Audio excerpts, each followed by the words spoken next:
In February of 1936, a mountain man named Enos Whitaker rode out a 5-day blizzard on Roan Mountain, Tennessee, on 1 cord of wood. His neighbors down the holler burned 3 cords, and 2 of them still froze their pipes.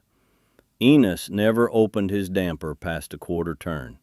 His cabin stayed at 62 degrees the whole storm, and the wrong-looking stove in the wrong-looking corner is what did it. Today, most folks with a wood stove couldn't keep a cabin warm for a night if the grid quit at supper. Not because they're soft, because nobody ever taught them the part Enos knew. Here's the twist.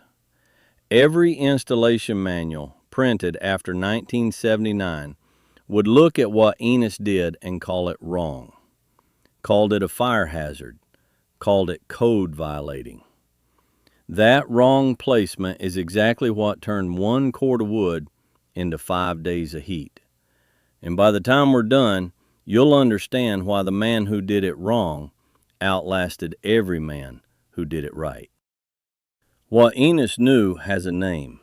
It's called thermal mass stove banking, the old cabin practice of surrounding a wood stove with a stacked rock mass that soaks up heat while the fire burns and gives it back for 14, 16 hours after the last coal goes gray. You, neighbor, if you have a wood stove or a fireplace, or you've been thinking about one for the day the power goes out for a week, this is the skill that turns that stove from a hobby into the thing that keeps your family alive through a blizzard on 1/3 of the wood it takes now. There are 6 pieces to doing this right. 5 of them your great-grandfather could have shown you in an afternoon. The 6th, the one about where you put the stove, is the one they buried hardest. And it's the one Enos got wrong on purpose. We'll get there. Somebody should have handed this down to you. Somebody didn't get the chance. That's what I'm here for. Copy this, friend, every stone of it. By the time this is done, you'll know the whole thing. The rock, the hearthstone, the pipe, the banked coal, the placement Enos got wrong, the pot on top. Every stone, every ratio, every clearance, the same way the old man in my journal knew it. 6 pieces. Most folks who try this botch the 6th. The 6th is where the stove sits in the room, and every modern manual will tell you the opposite of what actually works. That's the piece they made sure left the trade schools. We'll build to it.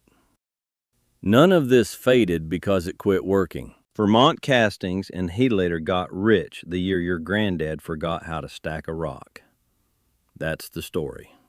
Before we go on, there's something coming for this country, and the news won't say a word about it till it's already on your doorstep. It comes down to one number, 3 days. That's what the stores hold for you.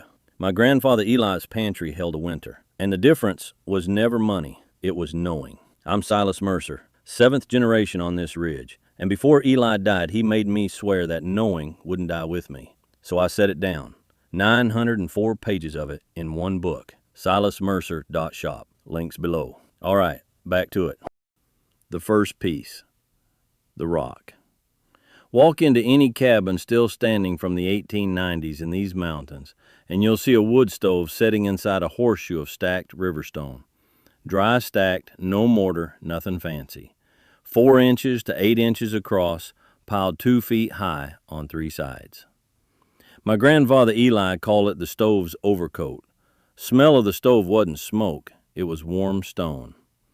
That warm stone smell is what a cabin's supposed to smell like in January. Here's how you do it today. Go to a creek bed or a fieldstone pile. Pull river rock or fieldstone, not sandstone, not shale, not anything soft or layered that'll crack when it cycles hot and cold. Round or blocky, 4 to 8 inches across. You want 400 to 600 pounds of it. That sounds like a lot. It's about 6 wheelbarrow loads, one afternoon. Dry stack it, no mortar. 2 courses high minimum, 3 is better. Horseshoe shape around 3 sides of the stove. Leave the front open for loading. Keep every stone 6 inches minimum off the stovepipe and 18 inches off any wood surface. Dry stack means air can move. A mortared wall traps moisture and cracks. The old-timers knew that. The 1979 code writers pretended they didn't. Rock, stacked, 6-inch gap, 3 sides. That's the whole thing. This didn't slip anybody's mind, neighbor. In 1979, the Department of Housing and Urban Development revised its minimum property standards. And in 1982, the National Fire Protection Association published the Stovepipe Clearance Code, NFPA 211. Together, those two documents made informal, dry-stacked rock banking non-compliant for any insured dwelling or any home carrying a federally backed mortgage. Overnight, a practice every mountain family in this country had run for 150 years, became something your insurance company could cancel your policy over. What every cabin in these hills could do before 1979, bank a stove with free stone off the creek. What most homeowners can't do today, any of it, because their policy forbids it and their contractor never learned it. Won't it crack? Not if you pulled the right rock and let it heat and cool gradual. Sandstone cracks. River rock and hard fieldstone don't. First fire, run it small. 2 hours, no more. Let the stones learn the heat. Do that 3 nights running before you burn hot. Today the equivalent is a soapstone-clad stove. $4,800 to $7,200 installed. Enos paid 3 afternoons of walking a creek. They'll sell you the soapstone, fine. Believe that if you want. Or you can learn what cost Enos nothing. And if the soapstone's already in your house, friend, that ain't on you. They're good at selling. This week, find a creek. Pull 10 stones. See if you can tell river rock from sandstone by the ring when you tap 2 together. That's your Saturday. Rock stacked around cold ground is worthless. The next piece is what the rocks sit on. And if you skip it, the whole thing heats the dirt instead of the room. Piece 2, the hearthstone. Underneath the stove, underneath the rock mass, there's a flat slab. Blue stone or thick fieldstone, 2 inches minimum, 3 feet by 3 feet. Eli's was a single piece of bluestone he and his brother dragged in on a stone boat in 1922. It was cold to the touch in July and radiant in January. That slab is the foundation of the whole system, and 9 out of 10 modern installs skip it. Here is how you do it today. Get a flat slab of hard stone. Bluestone if you can find it, thick fieldstone if you can't. Poured concrete pad 3 inches thick as a last resort. 2 inches thick minimum. 36 by 36 inches minimum footprint. Bigger is better. Underneath the slab, 4 inches of packed sand or dry earth. Not wood. Not tile over subfloor. Not a rug with a metal plate on it. The sand bed does 2 things. It levels the slab, and it acts as a heat buffer between the stone and whatever's under it. Slab on sand, stove on slab. Rock horseshoe around the stove sitting on the same slab. 1 integrated mass. 3 feet square, 3 inches deep of stone and sand together. That's the base. The record on this is old and hard. The Foxfire interviews out of Rabun County, Georgia, done in the early 1970s, catalog dozens of these hearthstone and rock installations still in daily use in cabins that had never seen a code inspector. Every one of them was built the same way. Eli wrote about redoing his in the journal, but that's later. For now, know this. 3-foot slab, sand bed, 4 inches deep. That geometry is 150 years old, and it doesn't need improving. The stated reason the industry gave for pushing folks off this? Safety, uniformity, insurability. The actual driver was a product to sell. In 1980, Vermont Casting's Defiant stove ran $695. A lot of money then. Today's sealed catalytic equivalent runs $3,400 to $4,200. Not a conspiracy, neighbor, just how markets work. Nobody forbid you the slab. It got forgot. Because there was no money in you laying a stone yourself and a great deal of money in a factory shipping you a listed appliance. This week, measure the footprint where your stove sits or where you'd put one.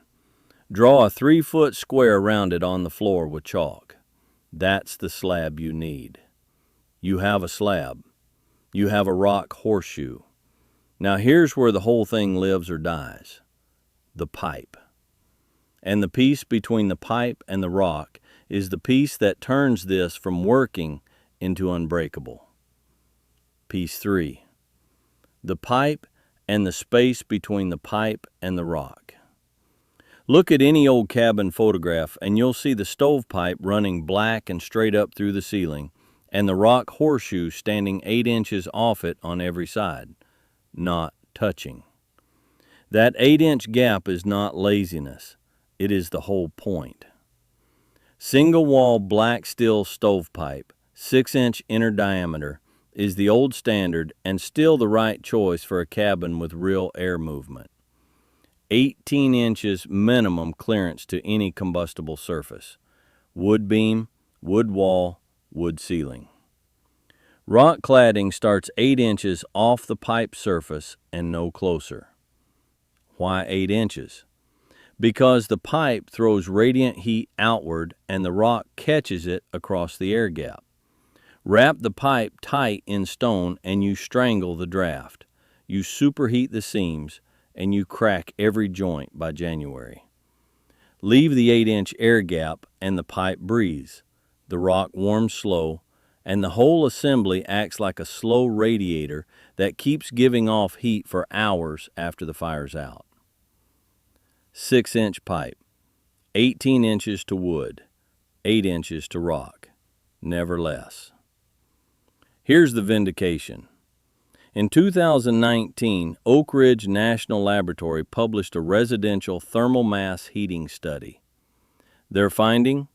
400 to 600 pounds of stone mass surrounding a wood stove with proper air gap reduces peak hour fuel demand by 34 to 41% and extends usable radiant heat for 14 hours or more after the last burn.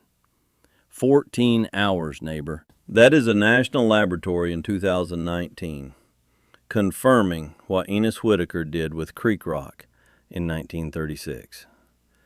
The old way didn't stop working. It just stopped getting taught. What about creosote? Real question. Answer: burn seasoned hardwood, run the stove hot for 15 minutes every morning to clean the flue, and brush the pipe twice a season. The air gap actually helps here. Cooler pipe walls in the wrap zone would encourage creosote, but the 8-inch gap keeps the pipe running at draft temperature. I'm not your fire marshal, and depending on your county, the code officer will look at this one sideways.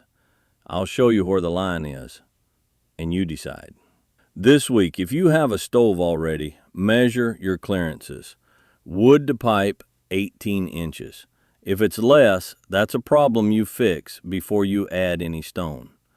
Rock, slab, pipe. That's the shell. Now, how do you make one load of wood last all night? That's a technique, not a material. And it's where 9 out of 10 people ruin the whole batch. Piece 4, the banked coal. Enos never let his fire go out from October to April. He also never burned it hot after supper.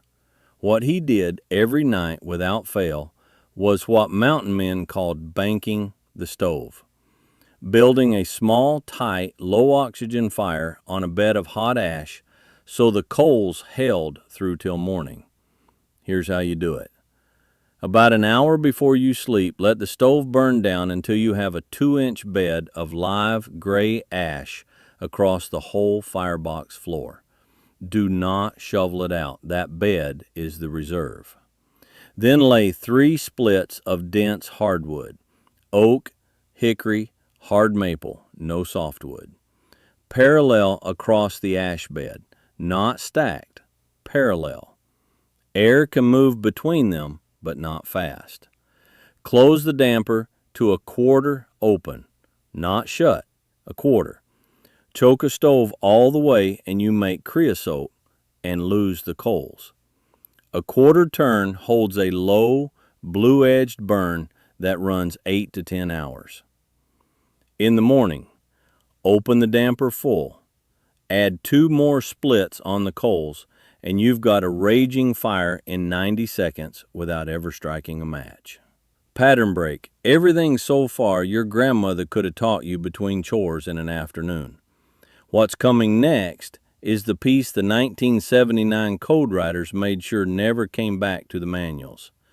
The piece Enos got wrong on purpose. And it's the piece that turns everything else in this list from a nice idea into a stove that outheats every $4,000 appliance on the market. A cord of seasoned hardwood in rural Tennessee in 1936 ran $2.50 delivered. Today, delivered seasoned hardwood in this country runs $280 to $340 a cord. Enos burned 1 cord that blizzard week. A neighbor who didn't bank his fire burned 3. At today's prices, that's the difference between $300 and $1,000 for the same 5 nights of warmth. The banked coal is a 50 to 70% fuel savings, and it costs you nothing but the discipline to close a damper before bed. Won't the fire die? Not if you laid it right. The ash bed is a battery. 3 splits, quarter damper, and dense hardwood, that's the recipe. Test it once on a warm night when it doesn't matter. Botch it, learn, do it right the second time. First winter I tried banking Eli's way. I woke to a cold stove and no coals 3 times running. Closed the damper too tight. Horse sense, eventually. Tonight, if you have a stove, quarter damper, 3 splits, 2-inch ash bed. See what you have at dawn. Fuel handled. Coals handled. But none of it matters if the stove sits in the wrong place in the room. And this is where every installation manual since 1979 lies to you. Piece 5. The buried piece. Where the stove sits. Every modern manual, every glossy hearth store brochure, every insurance-approved diagram since 1979 will show you the stove centered on a wall or centered in the room with even clearances all around.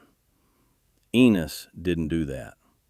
Enos shoved his stove 30 inches off-center, tight into the pocket where the cold north wall met the cold west wall, with the rock mass stacked on the cold wall side and the open loading face aimed straight at his sleeping quarter. Every 1979 installer would call that wrong. It is why his cabin held 62 degrees for 5 days. Here is the placement geometry. Identify the coldest wall of the room, the one with the most exterior exposure, usually the north or northwest wall. Set the stove 30 to 36 inches off that wall, offset toward the corner, not centered. Stack the rock mass on the cold wall side of the stove, between the stove and the cold wall, not on the room side.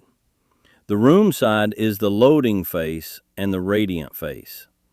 Aim the radiant path, the open front of the horseshoe, toward the part of the room where people sleep or sit, not toward the middle of the room, toward the humans, off center. Cold wall side gets the rock, warm wall side gets the people. That's the whole geometry.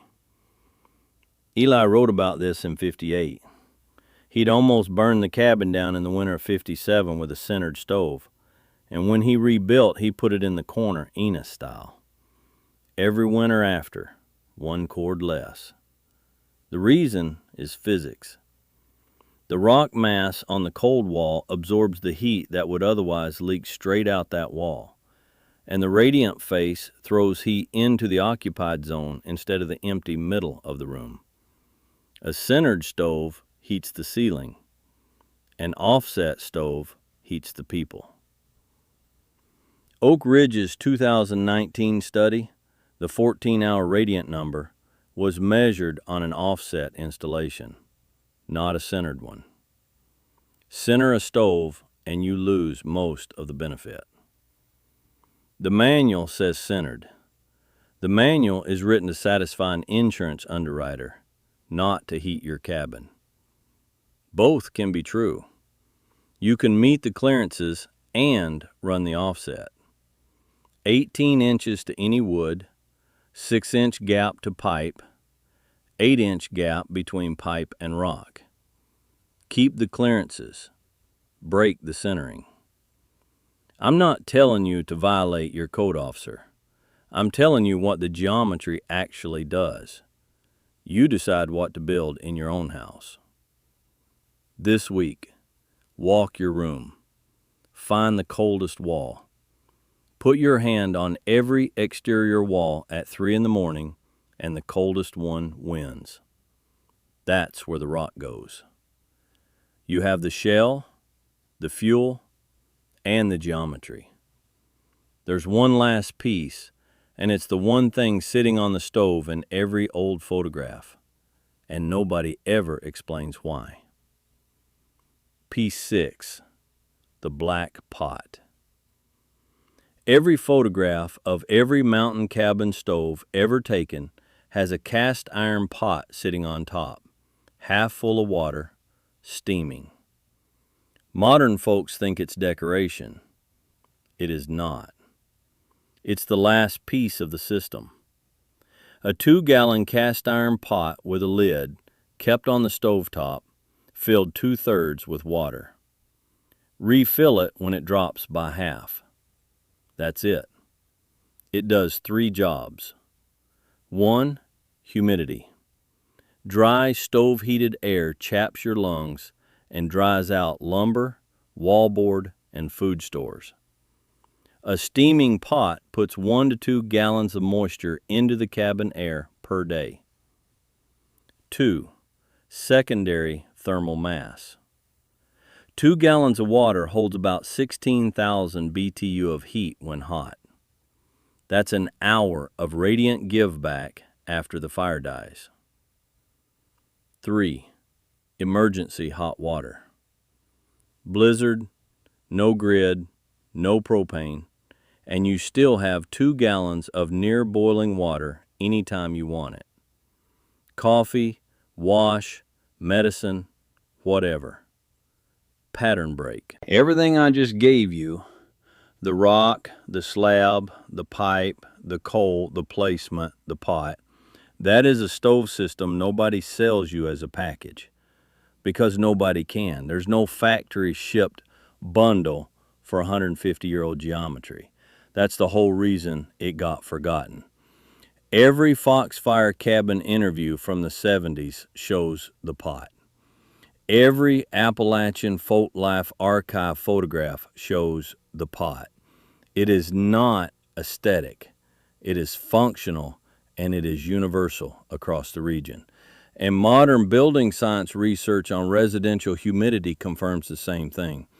Dry winter air below 30% relative humidity accelerates respiratory illness and cracks wood joinery.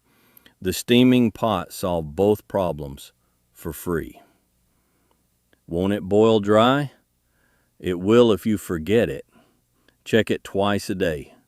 Morning coffee and supper. That's the rhythm.